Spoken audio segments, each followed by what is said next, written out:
Hello from Fusa and I.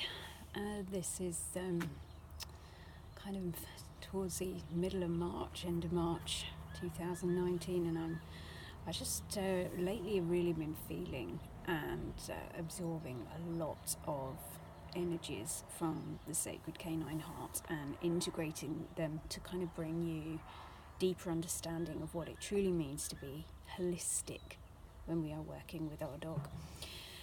Because we kind of use the word a lot, and sometimes we can be therapists of some kind, or we can be considering that we're learning about the dog's emotions, and we can then use this label, and I've seen it actually used quite a lot in terms of when we're discussing what the dog mentally needs. So it's like we're saying, well, in the past we used to get what they just physically needed, or what we wanted from them, and now we're looking at them from what their kind of mental enrichment needs might be. So we're adding in that means we're holistic. But I just want to remind everybody that we're a trilogy, and this is where my part to play, and my whatever you think about it, and whatever you whether you integrate it or not yet, this is what I channel down from the sacred canine heart, that we're a trilogy. Our dogs are a trilogy. They have a mind, body and a soul, and it's no good just saying, yes, I get they have a soul, because they can feel love. Like, when we discuss the different aspects of ourselves and our dogs, it's important to consider both sides of them. And it may be that for a while, and I do believe that this is the case, that we've really overdeveloped, and we've really focused on, and we've really used and relied on and come to trust the mental side of ourselves and our capacity to think and plan and organise and do.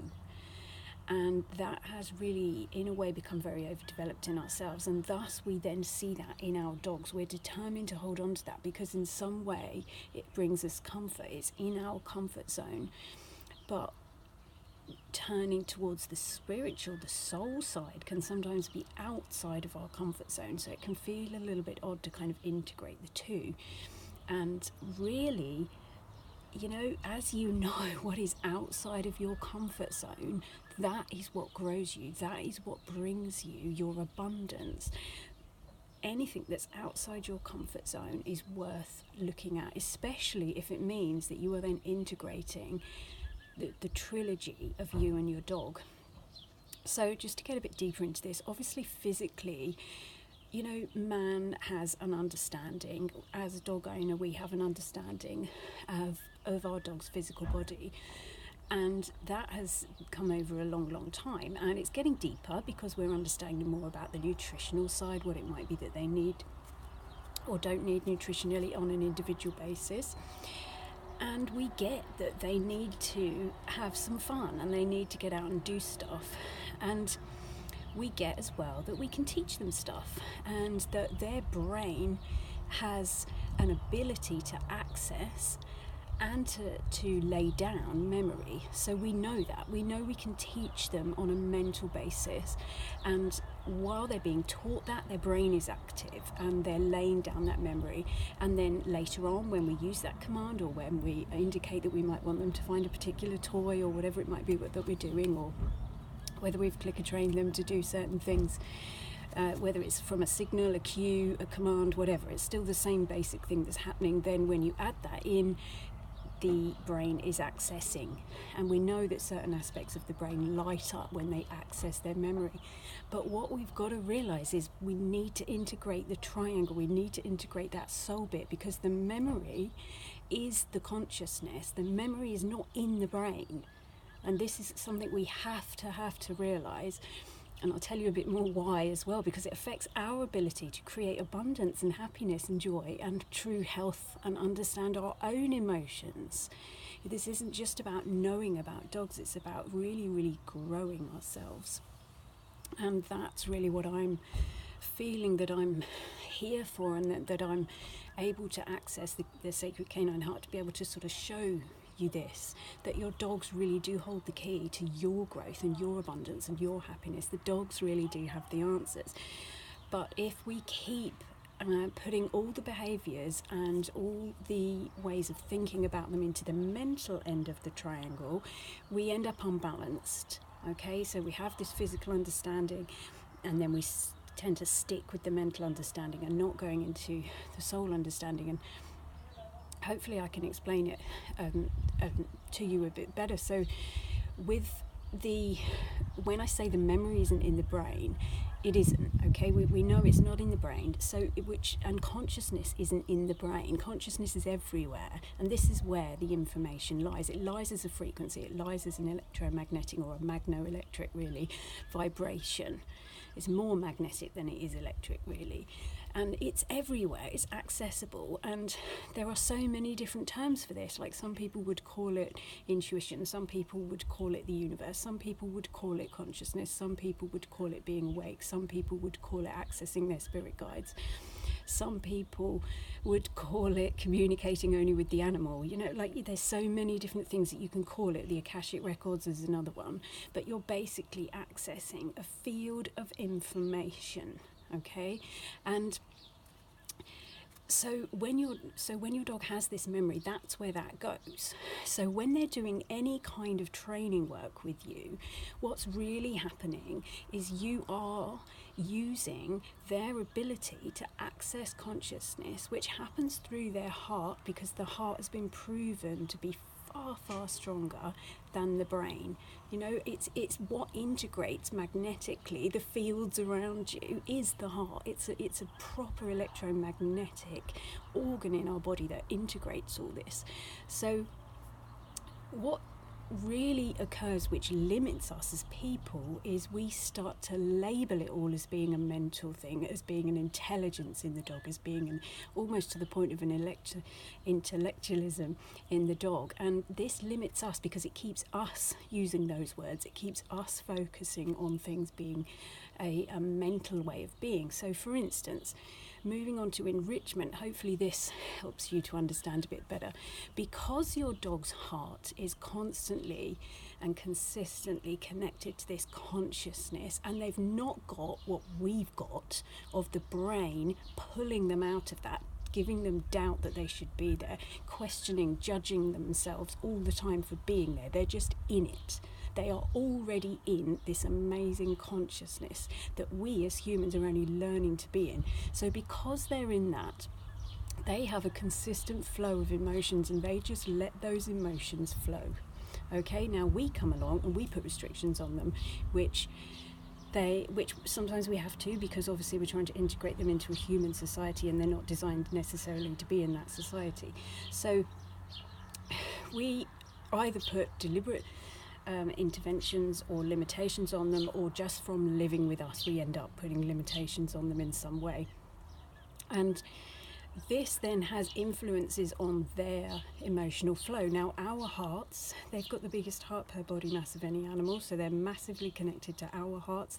They're in front of us to feel our hearts, and in other videos I'll be more explaining why it is and how it is that they actually come to balance us magnetically as well, and that they're potentially here for that. But for now, we will talk about the fact that our hearts obviously can influence them. So basically, this emotional flow is happening all the time, and when you provide enrichment, I want to use the word tools, but it sounds like we're working too much with them. There's not enough love there in the word tools for me. But so we may provide enrichment games, we may provide enrichment toys, like, you know them, they're licky mats, they're snuffle mats, they're, you know, fun stuff. They're those Nina somebody toys that they poke and find bits in. You know, it's good fun, okay? But when we do that, what is happening is your dog is grounding its emotional flow. Okay, it is not up here. It is using its emotional energy, and sometimes dogs have a real charge of emotional energy because they haven't been able to express themselves in a canid fashion, because of either restrictions we're deliberately adding into their life, or restrictions, as I've said, that are just there because they happen to live in a human society and we're trying to interact them into our lives. So they can have this charge, and when we provide the enrichment, it's like they dump it all just flows out and comes out, and it makes them so content. And it appears that they're mentally tired, but they're not. They're actually, this is the flow of energy that's come from them. This is them being emotionally content. Now that, I mean, just how beautiful is that? You know, if we can use those terms instead of saying they're mentally tired or they've been mentally stimulated, this actually shifts us to be using terms like emotional flow. It helps us see where it is that we might not be in emotional flow, and this is what our dogs are here to do. And I want to remind you as well, think of a child that, or even an adult these days, that cannot sleep. What is happening there? Usually the brain is overactive. There's so much thinking going on, and they've got issues and problems and stuff going on in their life, or they might have none of those, but they just drunk too much coffee and it's making them think too much. But there's a lot of stuff going around in their brain. Their brain is active. They are mentally using their brain, and it is stopping them from being tired and content and all the things that we then say our dog is. However, when at the moment saying that's how it is when they're using this mental enrichment or these enrichment toys and games and what are we going to call them? We're just going to have to call them tools for now. So when you think of a child that's been out for the day, climbing trees, running around in nature, you know, being able to express itself verbally, it might be shouting, it might even have had a little tantrum and cry, but all those things expressed emotional energy. It's been interacting with other children, or say it or he, she, has been interacting with other children, you know, being grounded, part of nature. They come home, they are so content. They are then sleeping. They are more content. They are more tired. And it's not because they've gone out analysing and working things out with their brain. They've gone out and expressed themselves as an emotional flow. And this is so key for us to understand. It really, really is, because it does, as I've said, impact how we are in life. And if we are determined to stay in our comfort zone of not really looking at the triangle properly, okay, so not really using this triangle properly, we're just sticking with the physical. We know we're doing our best for them in terms of nutrition, might be using, whatever it is we're using, whether it's turning to veterinary drugs or whether we're turning to herbs and lovely things like that, we're looking at them physically, we're making an effort to look at them physically. But if we keep saying that this soul, emotion, consciousness, this flow that they have, if we keep saying that that's mental, we are unbalancing the triangle. We need to integrate the three. Somebody said to me this week that they didn't think that they were being spiritual with their dog, and I think sometimes myself being called the spiritual dog trainer, it can bring up ideas or belief systems of maybe some kind of religion or something that we are not and we attain to be or we have to be. But if you've got a beating heart, you've got electromagnetic or magnoelectric energy, you are spiritual. Okay, you cannot avoid that. Whether you choose to stick in the triangular side of mental and intellectual all the time, it just means you've tipped the balance over slightly, but it doesn't mean you're not spiritual. It doesn't mean you don't have a soul. It doesn't mean you don't have consciousness. It just means you're not using it on a daily basis. And the irony is, when we talk about enrichment, for instance, and those people, or the person especially who said it to me, I know she provides enrichment for her dog. I absolutely know she does. So without knowing it, she is actually being spiritual with her dog. But it's just having this understanding of what it means to integrate the three. So I hope this gives a little bit more of an understanding. I hope it does. I've just been out with Fusa, and I do something where I go into we have at the moment, it's spring, so it's absolutely beautiful here, and I go down to the ravine and I just sit there. And actually, if you look on my page today, or if you find the post from this date that I said at the beginning of the video, you'll see how amazing all the wildflowers are at the moment.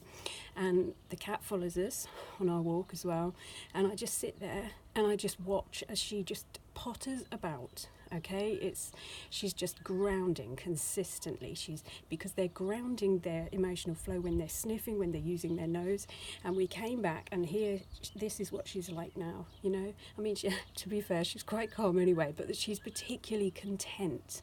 at the moment. And this contentness, when they've expressed their emotional charge, this is what we, I believe, are looking to do with our dogs. We want them to feel content. Contentment for our dogs is them being happy, is them being connected with us and emotionally happy and balanced.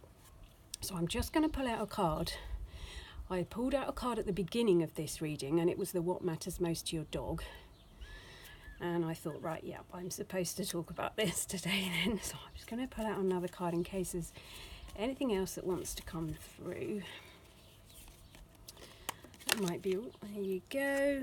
Ooh, okay. It will be okay. Everything has a way of working out. Well, that's, you see, this is interesting because the background, although there's water and it's a cold area, is kind of exactly where I was. The mountain of where I was when I was with Fusa this morning, or just before I did this video, was exactly looking like this. And do you know what as well? Either that dog is a cross or it's a Samoyed. And what I will say is that, I mean, it could be partly my creation because there's been quite a lot of Samoyeds come up, so it could be partly my creation, but there's something about the Samoyed at the moment that is really coming through in the sacred canine heart, and they seem to be bringing through this depth of spiritualness. Now, I've got a Samoyed booked on the May retreat. I've got a Samoyed booked on the September retreat.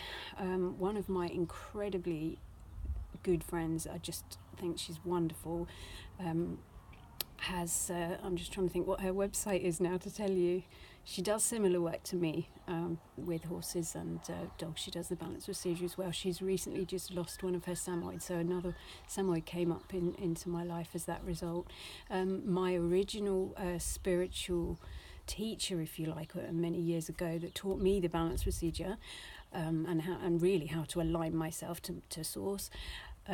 She did one of these silly Facebook things that tell you what dog you are, and it came up as a Samoyed. So it's just interesting that this should come up now, because this has all happened in the last few days, or this week really, last 5 days or so. So if any of you were wondering if it will be okay and if things will have a way of working out, I think we can safely say that they will.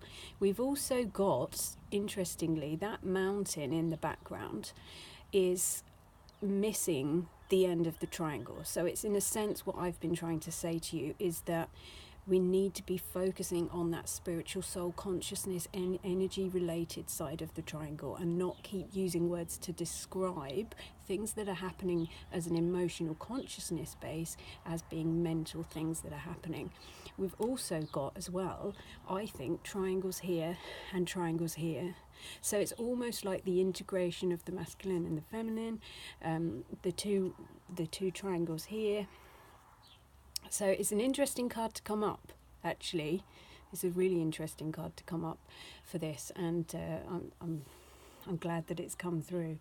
We've also got as well, this galactic sign that's part of this card is the Merkaba sign. Amongst all this activity, so much activity around the edge of this sacred geometry. Just put it a little bit closer so you can see, hopefully, if it's in focus. It's a very powerful sacred geometric code, actually, that one. And yeah, I just want to send you some of that. I just want you to really get some of that sacred code as part of this.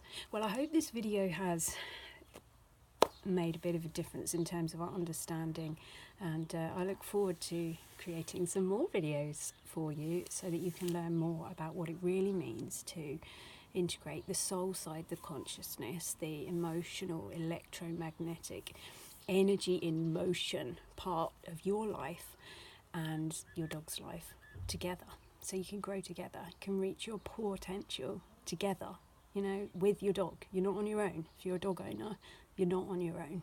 Absolutely not. You've got the most loving creature there with the biggest heart per body mass to support you through your growth and your journey to abundance and to self-love and to connecting to source, and maybe even the sacred canine heart as well. It'd be pretty cool. Okay, thank you.